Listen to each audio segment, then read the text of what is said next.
네, 대단히 반갑습니다. 저는 기독교 의미교법 채널을 운영하고 있는 박태관 목사입니다. 그동안도 잘 지냈습니까? 오늘은 부활의 가치에 대해서 계속해서 말씀을 드리려고 합니다. 우리 예수님께서 우리의 죄와 허물을 다 짊어지시고 십자가에 달려 돌아가셨습니다. 그리고 장사된 지 3일 만에 성경대로 죄와 사망의 권세를 깨뜨리시고 다시 살아나셨습니다. 그래서 우리가 이 부활의 가치에 대해서 깊이 있게 생각하고 믿고 의지하고 선언하고 선포를 해야 되겠습니다. 부활의 가치 여러 가지가 있습니다만은 그 중에 한 가지가 희망찬 새 출발을 가능하게 합니다. 고린도전서 15장 42절에 죽은 자의 부활도 이와 같으니 썩을 것으로 심고 썩지 않을 것으로 다시 살며 이렇게 말씀합니다. 죽음 위에 부활은 썩지 아니할 것으로 다시 출발한다는 의미입니다. 사실입니다.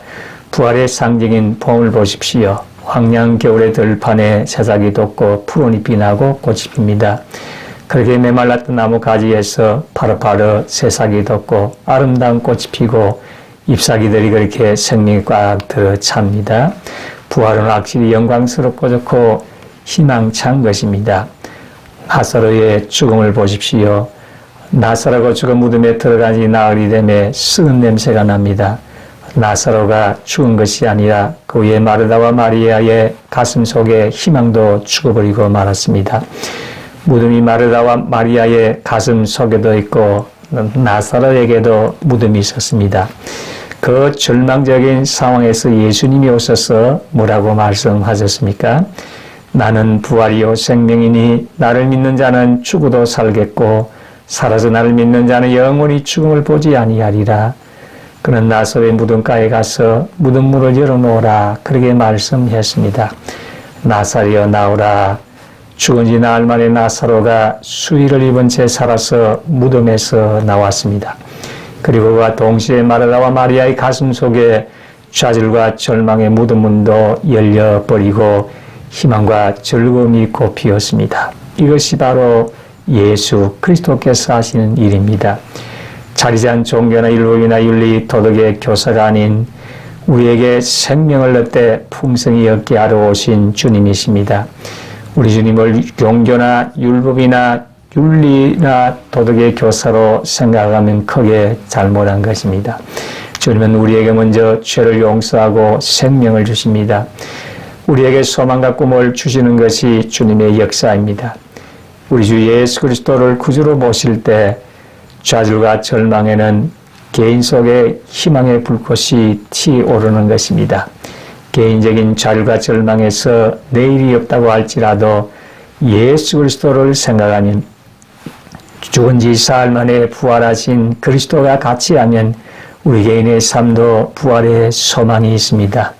수많은 알코올 중독자, 마약 중독자, 인생의 낭패한 홈리스들이 예수 그리스도를 모시고 난 다음 새로운 꿈과 환상을 얻고 소망차게 살아가는 간증을 들어보았습니다. 개인적인 부활입니다. 그리스도의 부활이 있기 때문에 우리는 어떠한 죽음에 짓눌렸을지라도 부활할 수 있다는 소망이 있습니다. 왜냐하면 예수님께서 다가오셔서 말씀하십니다. 나는 부활이요 생명이다. 주님은 사망의 세력을 멸하고 새로운 부활의 생명을 우리 개인에게 주십니다. 저는 간증을 통해 많은 가정이 부활도 새롭게 되는 것을 보았습니다.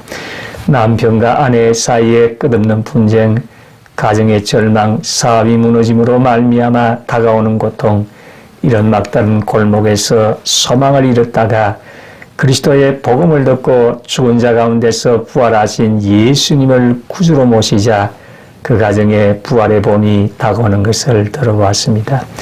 남편의 가슴 속에 부활의 봄이, 아내의 가슴 속에 부활의 봄이, 무너진 가정에 부활의 봄이 다가와서 새로운 생명이 넘치게 되는 것을 보았습니다. 그들에게 소망을 줄 수 있는 것은 그리스도가 부활했기 때문입니다. 여러분, 공허하고 혼돈하며 절망적인 환경에 새 삶의 부활을 얻을 수 있는 것은 그리스도가 부활했기 때문입니다. 인간으로서 절망해 버린 곳에 부활의 희망이 있습니다. 한 어린아이가 정원에 가서 이리저리 나무 속을 보니까 새 집을 발견했습니다. 아주 파랗고 예쁜 새알이 그 위에 있었습니다. 그는 만져보고 너무 예쁘다고 생각했습니다. 그리고 난 다음에는 잊어버렸습니다. 한두 달이 지나고 난 다음 자기 여동생 보고 야, 내가 정원에 가니까 아주 새 집이 너무 예쁘더라. 우리 구경하러 가자. 그래서 여동생을 손잡고서 가니까 거기에는 깨어진 날 껍질만 있고 아무것도 없습니다. 그 여동생이 하는 말이 오빠 다 깨어져 버렸어. 오빠가 하는 말이 예, 깨어진 것이 아니야. 알맹이는 살아서 날아가 버렸어. 껍질만 남아서 이렇게 말을 했다고 합니다. 그렇지요. 안 믿는 사람은 껍질을 가지고 절망할 것이고 믿는 사람은 껍질을 보고 알맹이는 영원히 눈물과 건심과 탄식과 이별하는 곳이 앓는 곳이 없는 영원한 고향에 들어갈 것을 알고 기뻐하고 즐거워할 수 있습니다. 구약에 나오는 에스겔 선지자가 들은 말씀이 그것 아닙니까? 하나님께서 이렇게 말씀하셨습니다. 너는 이 모든 뼈에게 태어나여 이르기를 너희 마른 뼈들아 여호와의 말씀을 들을지어다. 주 여호와께서 이 뼈들에게 말씀하시기를 내가 생기로 너에게 들어가게 하리니 너희가 살리라. 이렇게 말씀합니다. 마른 뼈다귀 같은 인생이라도 주님의 부활의 기운이 들어오면 다 살아날 수 있는 희망이 있다는 것입니다. 그러므로 그리스도의 부활은 우리에게 끝없는 희망을 주시는 것입니다. 인간 최대의 적은 죽음입니다. 인간은 영적으로 아담과 하와 속에서 죽었습니다. 육신으로 죽습니다. 주님을 믿지 않으면 또 영원한 지옥에 들어가서 영원히 죽습니다. 지옥은 불못이고 불로서 소금 치르담을 받는 것입니다. 예수님을 믿지 않고 내 주명이라 믿으라고 하는 사람들도 얼마 못 가서 썩어져 버릴 주먹임을 깨닫게 됩니다. 믿을 것이 못 됩니다. 지위도 명예도 권세도 돈도 믿지 못합니다. 지나간 긴 역사를 통해서 어떠한 제국도 무너지지 않는 제국이 없습니다. 어떠한 영웅 호걸도 무덤에 들어가지 않는 사람이 없습니다.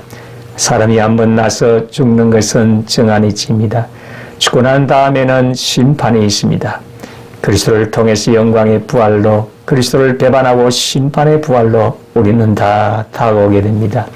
인간의 운명은 이 땅에서 결정지어지지 않습니다. 그것은 우리의 양심이 그것을 말해주고 있습니다. 지식이 거부하더라도 이성이 거역하더라도 마음의 양심이 우리에게 이상 건너편의 심판이라는 것을 말해주고 있습니다.